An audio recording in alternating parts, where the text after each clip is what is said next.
Bonjour et bienvenue sur notre plateforme YouTube de Home School.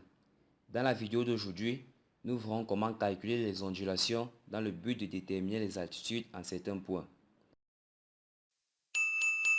On entend par ondulation en un point la différence entre la hauteur orthométrique et l'altitude du point. Pour cela, nous nous rendons dans notre logiciel ArcGIS. Nous allons ajouter notre modèle de géoïde. Une fois ceci fait, nous allons appeler nos points qui sont contenus dans la table Excel. Ce sont en ces points que nous devons déterminer les ondulations. Pour cela, nous pouvons d'abord les visualiser. Dans la première colonne, nous avons les matricules. Deuxième colonne, les coordonnées X, Y et Z. Pour les importer dans notre logiciel ArcMap, nous venons dans Fichier. Ensuite, Ajouter des données. Nous venons dans Ajouter des données XY. Nous allons chercher l'emplacement de notre fichier. Il s'appelle .csv. Nous importons. Nous avons vu précédemment que le champ en X était dans la deuxième colonne et en Y c'était dans la troisième colonne. Z était la quatrième colonne. Nous allons définir notre système de coordonnées. Nous prendrons WG184 UTM 32 Nord. Ensuite, OK.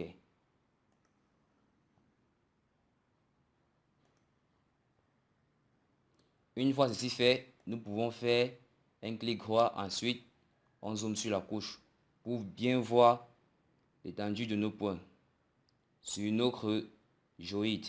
Ensuite, nous allons partir dans Arc Toolbox pour commencer notre traitement proprement dit.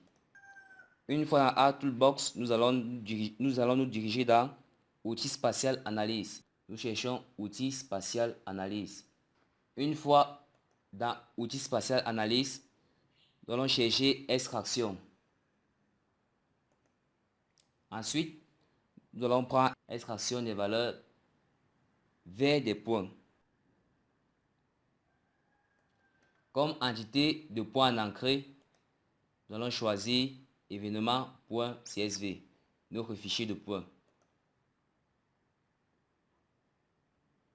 Comme raster en entrée, nous allons prendre notre raster qui est le modèle de géoïde.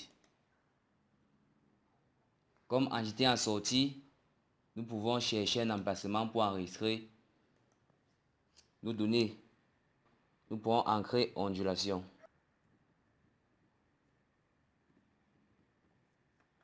Ensuite, on enregistre. On demande d'interpoler les valeurs aux emplacements des points. Nous acceptons. Et ensuite, nous validons le traitement. Une fois le traitement réussi, nous faisons un clic droit dans ondulation. Ensuite, nous partons dans la table attributaire pour voir les valeurs des ondulations. En chaque point, nous avons sur le point SO, point 1, l'ondulation est de 14.269435. Ici, il s'agit en fait de la différence entre la hauteur orthométrique et l'altitude. Maintenant, alors, comment est-ce qu'on fait pour avoir l'altitude? Nous savons que l'ondulation est la différence entre la hauteur orthométrique et l'altitude. Donc, pour avoir l'altitude, on va faire la hauteur orthométrique moins cette ondulation. Pour faire ce calcul, nous allons ajouter un champ. Ce champ s'appellera altitude. Comme type, on va prendre réel double. Longueur, nombre, nous pourrons prendre 12. Et nombre de chiffres après la virgule, nous pourrons prendre 7. Ensuite, on fait un clic droit ici et on vient sur calculateur de champ.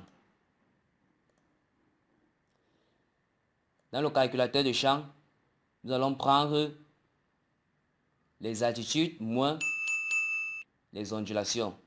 Donc nous prenons le champ 4.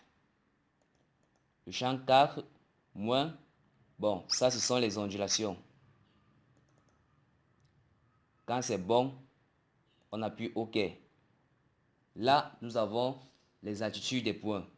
Ici, nous avons les hauteurs orthométriques et là, nous avons les ondulations. Il faut noter que le récepteur GPS calcule les hauteurs orthométriques, c'est-à-dire la hauteur au-dessus de l'ellipsoïde. Il va donc falloir toujours un modèle de géoïde pour calculer les ondulations et déduire les altitudes. Si cette vidéo vous a intéressé, n'hésitez surtout pas à liker, à la partager et surtout de vous abonner pour ne rien rater des prochaines vidéos. Merci et à la prochaine.